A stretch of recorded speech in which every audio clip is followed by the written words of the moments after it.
রাজধানীর কারওয়ান বাজার থেকে সরাসরি যুক্ত হচ্ছেন সহকর্মী মামুন ইসলাম। মামুন, গত সপ্তাহের তুলনায় বাজারে নিত্যপণ্যের দরদামের মধ্যে পার্থক্য কেমন দেখছেন?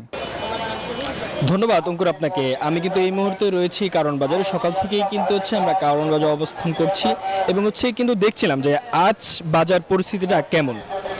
গত সপ্তাহের তুলনায় আজ বাজার পরিস্থিতি বলতে গেলে কিন্তু সবজির বাজারে স্বস্তি একদমই নেই। গত সপ্তাহের তুলনায় এই সপ্তাহে সবজির দাম প্রায় সব সবজিতেই দাম বেড়েছে।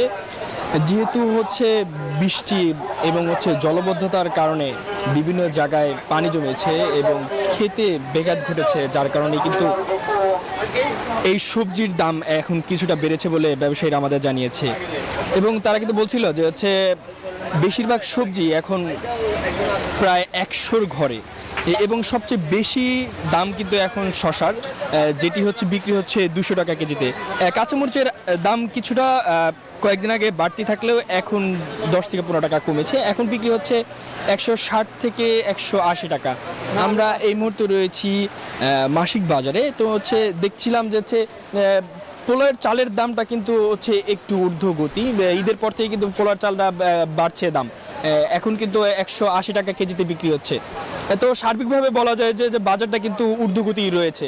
তো রাজধানী থেকে এই কিন্তু ছিল আমার কাছে সর্বশেষ তথ্য। মামুন, আপনাকে ধন্যবাদ।